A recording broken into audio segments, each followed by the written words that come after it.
Let's talk about the president's continuing crises with tonight's Dream Team. Rural Voter Institute co-founder, Democratic strategist Isaac Wright, and RNC national spokesperson Paris Dennard. Gentlemen, welcome back to both of you. Thank you for having me here. Okay, so the supply chain issue, we touched on this a little bit in the A block. I want to play something that Bill Simon, the former Walmart president, Walmart USA, here's what he said about where we are right now with the supply chain issue. I've never seen it like this. The supply chain is a mess from start to finish. They're backed up in the ports in Asia. They're backed up on the water. They're backed up at the ports in the U.S. There's a shortage of truck drivers. There's a shortage of labor in our distribution system, and there's a shortage of people to put it on the shelf. Other than that, everything's going pretty well. Okay, Paris, the problem is clear. It has been outlined for us, but how do we move forward now? What can the administration do beyond what they have? What else can we do to make sure that things start rolling again? Well, Mr. Simon talked about the shortage of things that are coming into the country, but we have a shortage of leadership. And the issue that can solve this is President Biden showing leadership. He has an MIA cabinet. We don't know where Secretary Buttigieg is in terms of him leading on this issue as the Secretary of Transportation. President Biden is focused on the wealthy, and he's focused on big corporations, whispering at them to pay their fair share. When it comes to the American people, middle-class Americans, lower-income workers, blue-collar workers, he's screaming at them loud and clear, pay more than your fair share, because the inflation, the gas prices, and all the things that are more expensive are not getting better, and his Build Back Better program initiative isn't working. It's Build Back broke. And the American people are feeling it every single day. And so what we need to have is actual leadership, conservative free enterprise principles. But I don't think that this administration is capable of doing it, and I frankly don't think that they care. I do think they care. I have to think that they care, Isaac, about America. We want to be cheering on everybody. We want our economy to improve. But the fact is, this president keeps dividing in some ways, and he keeps talking about top wage earners and top corporations and people that are not actually paying their fair share. So we just dug up the numbers. These are from the IRS. These are straight numbers. This is not biased or put together by any particular group. These are just the stats. When you look at who's paying their fair share, the top 5% of wage earners in the U.S. are paying 60% of all income taxes paid. So is that the right target, Isaac? Yeah, let's talk about doing what's right. And let's talk about it for the tax code. Let's talk about the leadership the Biden administration has shown on things like inflation and the bottleneck right now.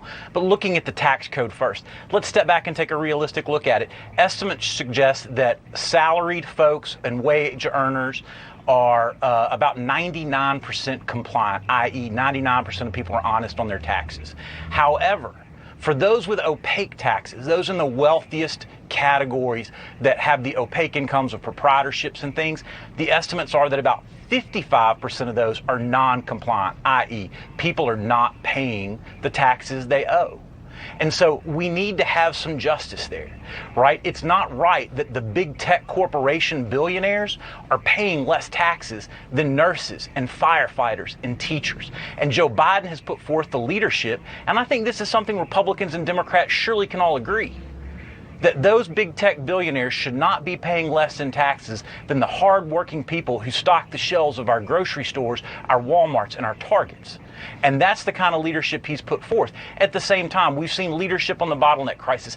Thank heavens the Biden administration had the leadership to see that this was coming. And back in June, appointed a task force to take on and set policies for it. That's why they've already moved to 24/7 imports at our two largest ports that combined bring in almost half the containers, 4 in 10 containers coming into this country of goods.